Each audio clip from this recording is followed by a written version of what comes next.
Independence day. నమస్తే masters. ఈరోజు August 14 రాత్రి అయింది. రేపు ఆగస్టు 15 స్వాతంత్ర దినోత్సవ శుభాకాంక్షలు అందరికీ. ఆ, మనం ఈరోజు నిగూఢ రహస్యాలు సెషన్లో ఉన్నాము. నిగూఢ రహస్యాలు ఓషో గారు రాశారు. మనం చక్కగా తెలుసుకొని కొత్త కొత్త విషయాలు, సింపుల్ విషయాలైనా కూడా అవునా ఇది మనకు తెలియదే, ఇంతకు ముందు బొట్టు పెట్టుకోవడం గురించి అవన్నీ కూడా తెలుసుకుంటున్నాము. ఇప్పుడు మనం మూడవ నేత్రము, అదే బొట్టు పెట్టుకోవడము, ఆ ప్రాంతము, ఆ ఆజ్ఞాచక్రము, దాని గురించి ఇంకొంచెం కొన్ని విషయాలు తెలుసుకుందాం. మూడవ నేత్రపు బిందువు గురించి మరికొన్ని విషయాలు నేను చెబుతాను. నీకు ఆతురత కలిగినప్పుడల్లా మూడవ కంటిపై ఒత్తిడి ఉన్నట్లు గమనించే ఉంటావు.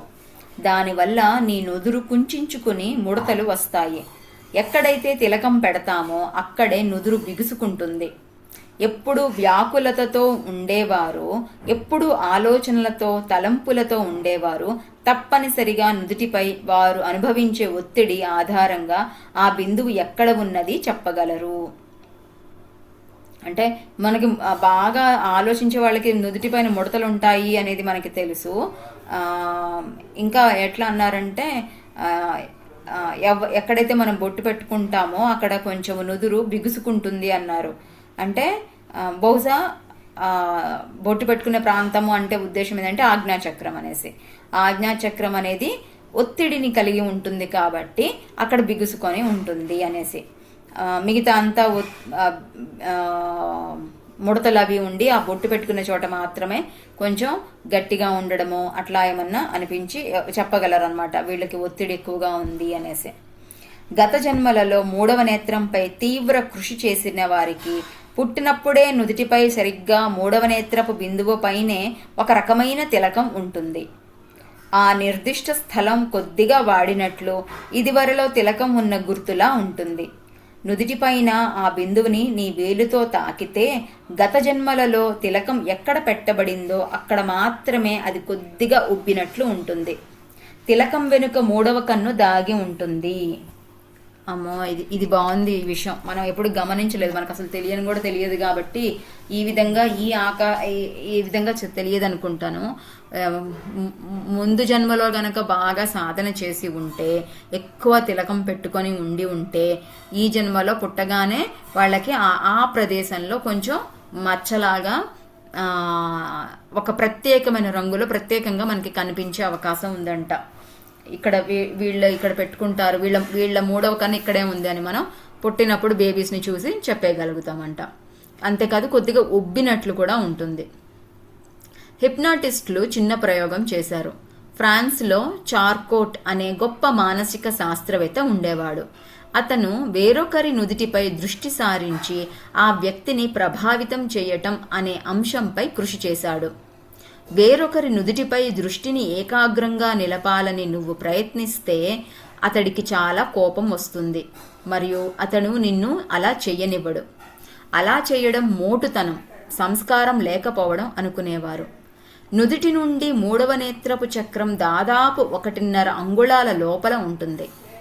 ఉపరితలానికి చాలా దగ్గరలో నీ ముందు ఎవరైనా నడుస్తుంటే దాదాపుగా అతడి మూడవ నేత్రపు బిందువుకి సమానంగా నువ్వు నీ కళ్ళు అతని తల వెనుక నిలిపితే కొద్ది క్షణాలలోనే ఆ వ్యక్తి అతని చుట్టూ చూడడానికి వెనక్కు తిరుగుతాడు.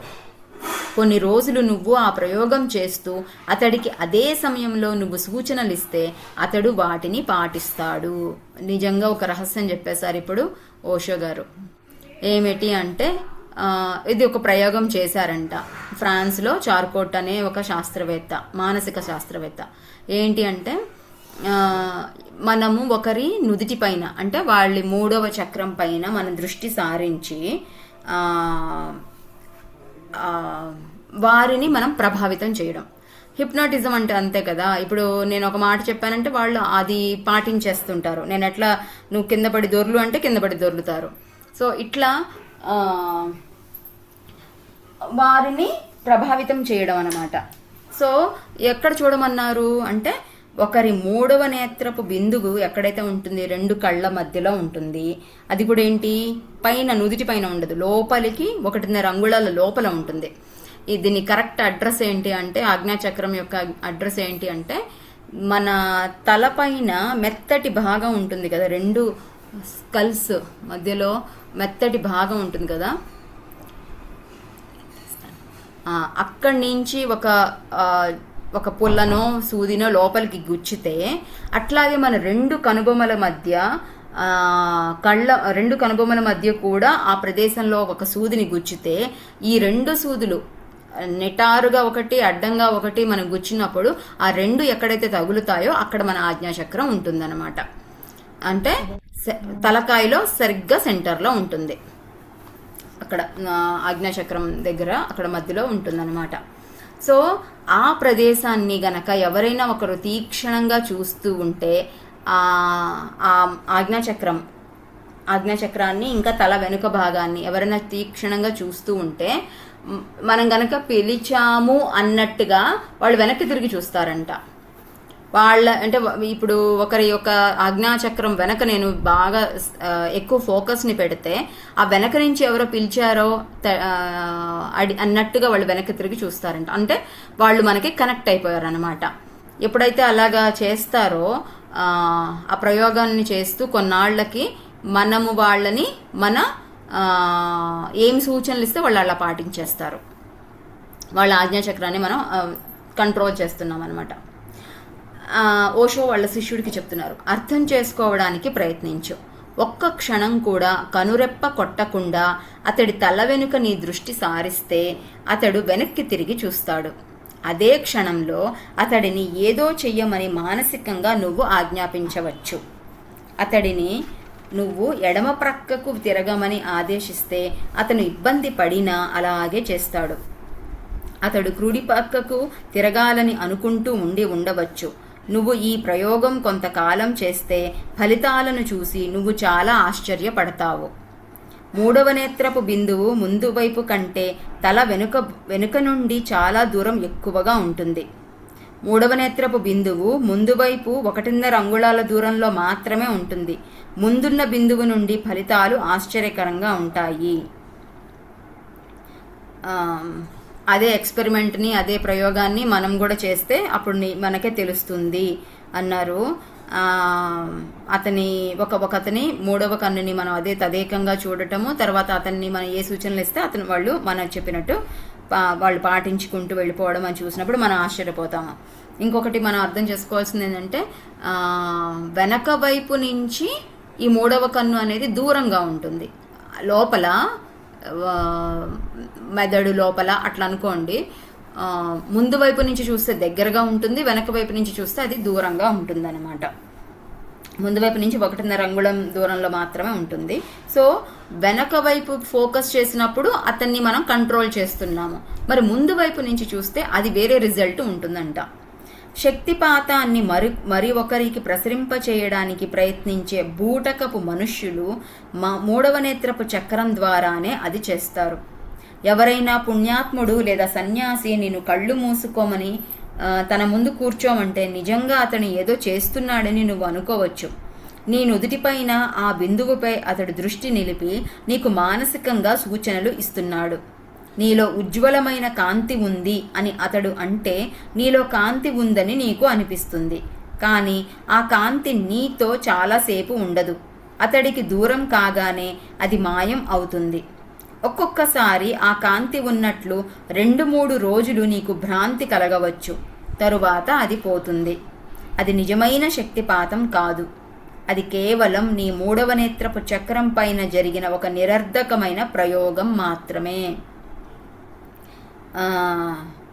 కాబట్టి ఎవరన్నా గనక నువ్వు కళ్ళు మూసుకొని నీకు శక్తిపాతం చేస్తాను అంటే, శక్తిని నీకు ఇస్తాను అని ఎవరన్నా అన్ని కళ్ళు మూసుకోమని చెప్తే కొన్ని రోజులు లేదా కొన్ని గంటలు ఆ శక్తిని మనం అనుభవంలోకి తీసుకొని రావచ్చు.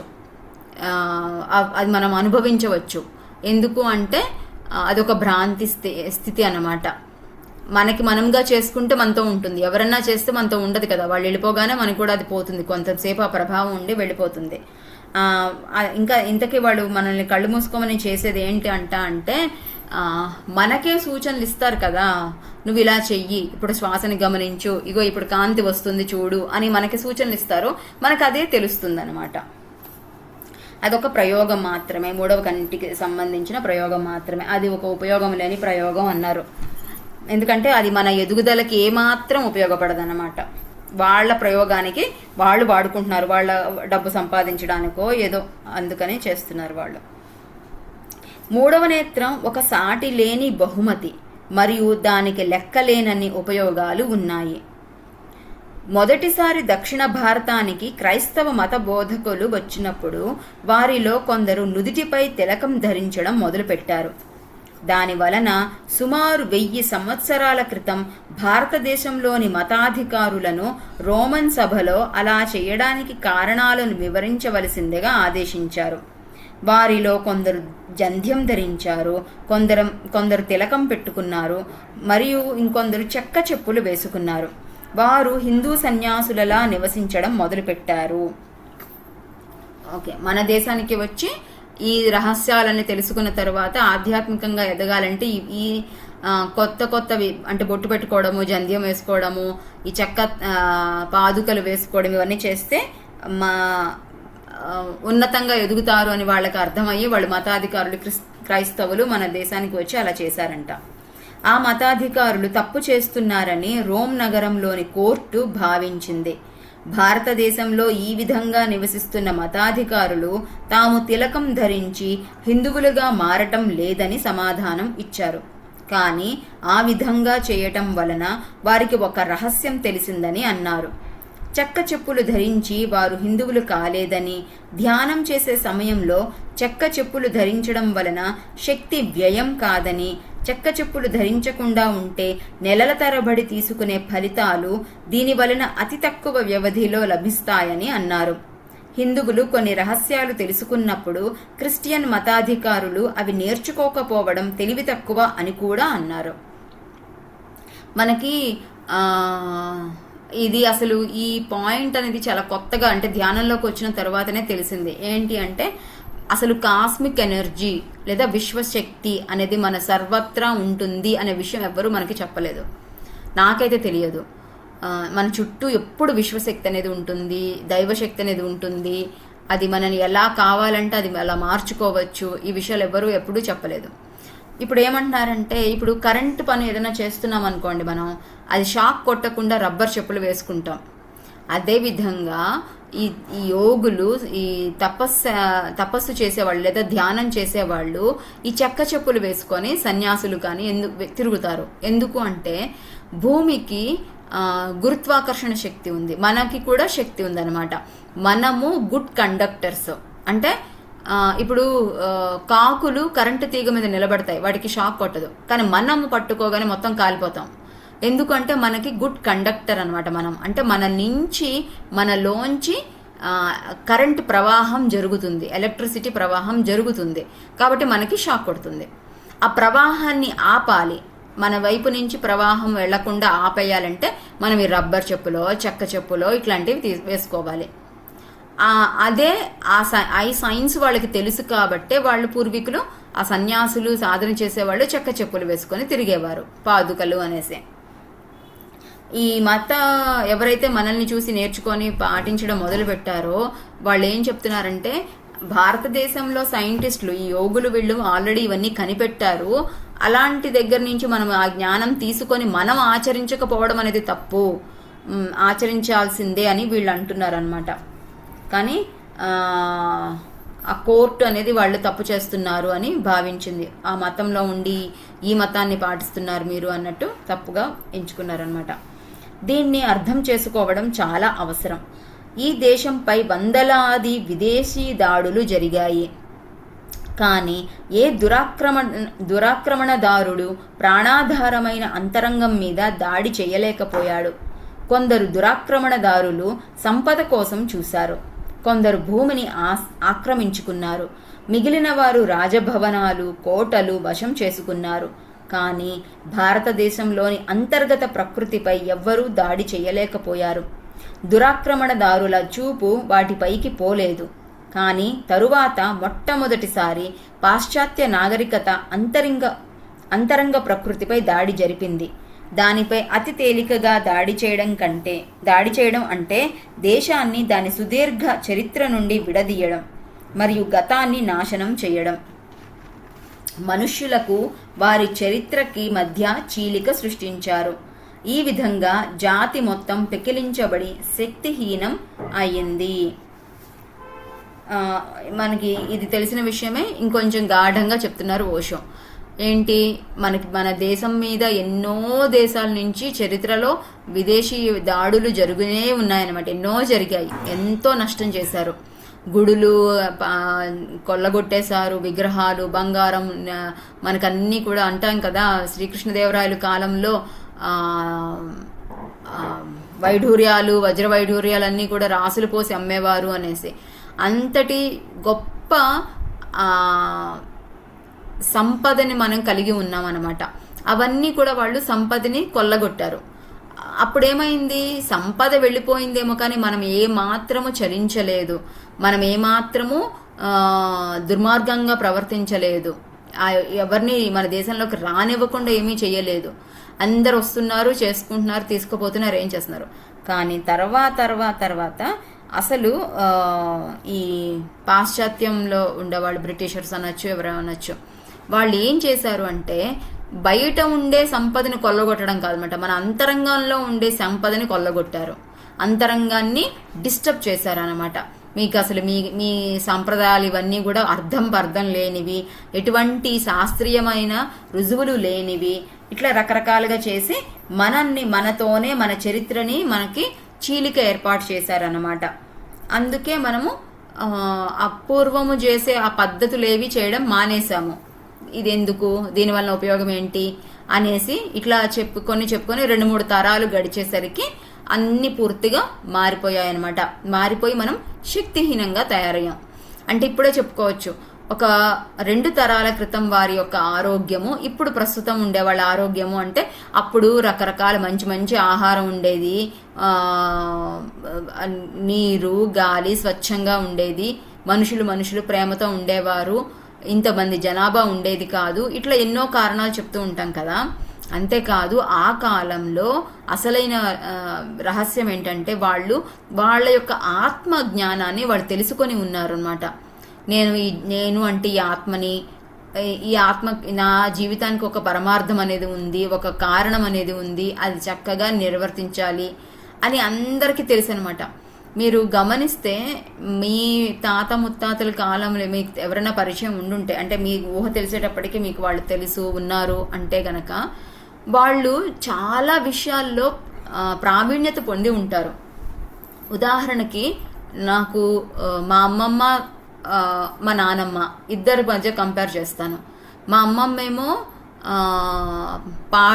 ఆవుల్ని పాడి చూడటము, ఒక 10 మంది పిల్లలు, ఎంతమంది పిల్లలు, వాళ్ళ పెళ్ళిళ్ళు ఇవన్నీ చెయ్యడము, అండ్ ఆవులు అన్నీ చేయడం, ఇవన్నీ అప్పట్లో పని మనుషులు ఇవంతా కూడా ఉండదన్నమాట.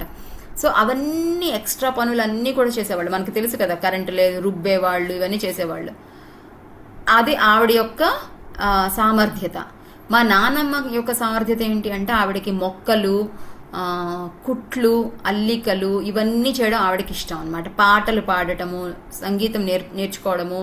అట్లాగే తనకి పిల్లలు స్కూల్కి వెళ్ళి నేర్చుకునేటప్పుడు వాళ్ళతో పాటు ఆవిడ చదువు నేర్చుకున్నారు, అప్పటిదాకా లేదనమాట.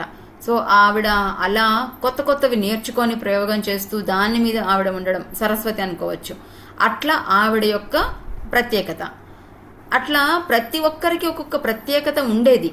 వాళ్ళు తెలుసుకొని ఉండేవాళ్ళు, ఇది నా యొక్క ప్రత్యేకత, నేను ఇది చేసి తీరాలి అని వాళ్ళు తెలుసుకొని ఉండేవారు. అట్లా అంటే మానవ జన్మ యొక్క పరమార్థం అనేది అప్పట్లో వాళ్ళకి తెలిసేది అనమాట. అంతరంగంతో వాళ్ళు కనెక్ట్ అయి ఉండేవారు. అంతేకాదు చాలా మంది ధ్యానం చేసేవాళ్ళు.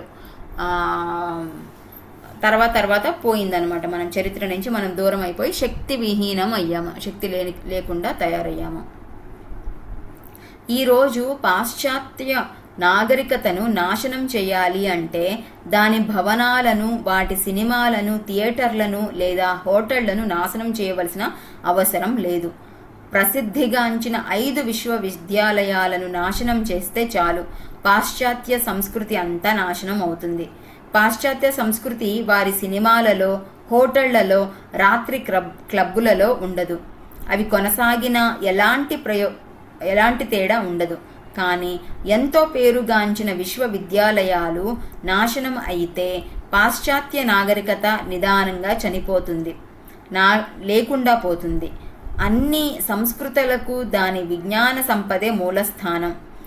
నాగరికత మూలాలు దాని సుదీర్ఘమైన విజ్ఞాన హారంలోనే ఉన్నాయి. అందులో నుండి 2 తరాలు చరిత్రను తీసివేస్తే ఆ దేశం పురోగతి అవకాశాల నుండి వేరు చేయబడుతుంది.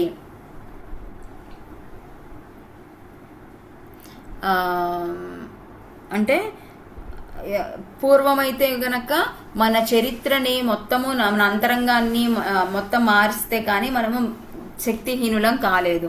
కానీ ఇప్పుడు మాత్రం మన నాగరికతని నాశనం చేయాలంటే కొన్ని విశ్వవిద్యాలయాలను, ముఖ్యమైన వాటిని గనక నాశనం చేసేస్తే అవి నేర్పించే పాఠాలు, ఆ సంస్కృతి ఇవన్నీ కూడా వెళ్ళిపోతుంది అనమాట. ఇంకా వాళ్ళు ఏమన్నారంటే ఓషో సినిమాలు, క్లబ్బులు ఇవి కాదు మనం నాశనం చేయాల్సింది, విశ్వవిద్యాలయాన్ని నాశనం చేస్తే చాలు, పాశ్చాత్య నాగరికత అనేది పూర్తిగా నిదానంగా చనిపోతుంది, లేకుండా పోతుంది. ఎందుకంటే అవే కదా, స్కూల్సే కదా నేర్పిస్తాయి ఇలా ఉండేది, చరిత్ర ఇలా ఉండేది అనేసి. అది కనుక పోతే మొత్తం పోతుంది అనమాట. 2 తరాల చరిత్రను గనక తీసివేస్తే ఆ దేశం పురోగతి అవకాశాల నుండి పూర్తిగా వేరు చేయబడుతుంది. అంటే 2 తరాల యొక్క జ్ఞానం గనక తీసివేస్తే, 2 తరాల యొక్క చరిత్రను తీసివేస్తే ఇంకా ఆ దేశం యొక్క పురోగతి అనేది ఆగిపోతుంది. మనుష్యులకి పశువులకి మధ్య ఉన్న ముఖ్యమైన తేడా అదే. పశువులు పురోగమించలేవు, ఎందుకంటే వాటికి పాఠశాలలు లేవు. పాత తరం నుండి కొత్త తరానికి జ్ఞానాన్ని బదిలీ చేసే అవకాశాలే లేవు. పుట్టినప్పుడు ఒక పశువు తన తండ్రి ఎక్కడైతే జీవితం మొదలు పెట్టాడో అక్కడే తన జీవితం మొదలు పెడుతుంది. దాని సంతానం కూడా అదే చేస్తుంది. మానవుడు తను వదిలిన చోటు నుండి తన సంతానం జీవితం మొదలు పెట్టడానికి విద్య ద్వారా సహాయం చేస్తాడు. కాబట్టి ఆ విషయ పరిజ్ఞానం కొనసాగుతూ ఉంటుంది. మానవ పురోగతి అంతా ప్రోగు చేసుకున్న జ్ఞానాన్ని తరం నుండి తరానికి బదిలీ చేయడంపై ఆధారపడి ఉంటుంది. చాలా కొత్త విషయం కదా ఇది. జంతువులు, పశువులు ఎక్కడ పుట్టాయో దాని తర్వాత వచ్చిన పిల్లలు కూడా అక్కడే జీవితాన్ని మొదలు పెడతారంట. అలా వాళ్ళు తరం నుంచి తరానికి శక్తిని, చైతన్యాన్ని, జ్ఞానాన్ని అందిస్తున్నారు. మనమేం చేస్తాము, మనుషులము ఒక చోటు నుంచి ఇంకో చోటికి వెళ్ళిపోయి అక్కడ ఈ చదువులు, జ్ఞానం అనేది మనం వేరే విధంగా నేర్పిస్తామన్నమాట. మొత్తం మీద తండ్రి నుంచి బిడ్డకి అలా జ్ఞానం అనేది అందుతూనే ఉంటుంది. ఈ మనుషులలో ఏమో నోటితో చెప్తాము, జంతువుల్లో అయితే ఎక్కడ పుట్టారో మళ్ళీ అక్కడే జన్మ తీసుకోవడం వల్ల తర్వాత తరం కూడా వాళ్ళ సంతానం అదే చేయడం వల్ల పొందుతారనమాట.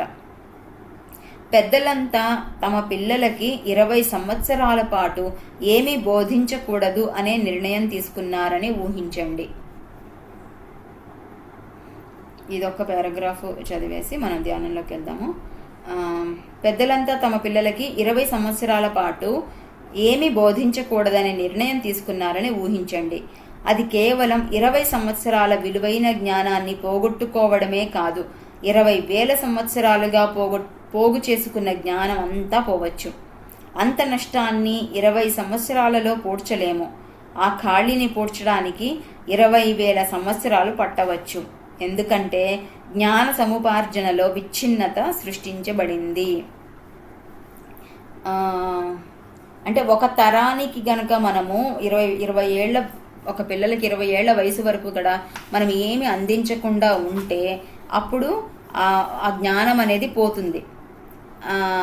వాళ్ళకి మనం ఇచ్చేదే కాదు, తరతరాల నుంచి అందించబడేది అక్కడ ఒక తరం అనేది అంతరం ఏర్పడిపోతుంది అనమాట. అది ఒక మామూలుగా మనము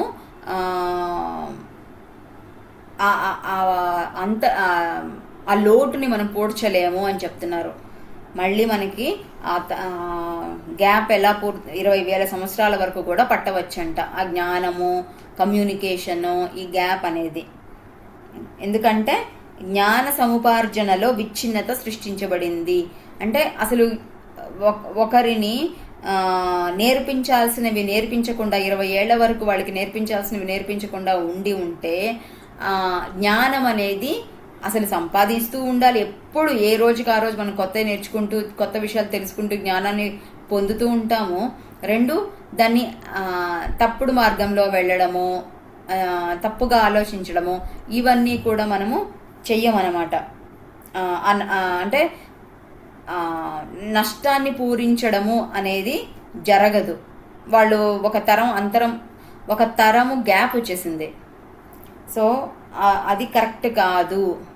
ఈ లోపల అంతే కదా. ఇప్పుడు ఒక 10 ఏళ్ల తర్వాత మనము భారతదేశానికో లేకపోతే వేరే దేశానికో ఎక్కడికైనా వెళ్ళామనుకోండి, ఆ దేశం యొక్క కల్చరు, మారిపోయిన విషయాలన్నీ మనం చూసి చాలా ఆశ్చర్యపోతాం. ఎవరో ఇలా ఉందా, నేను వచ్చినప్పుడు అలా ఉండేది ఇలా అని కదా.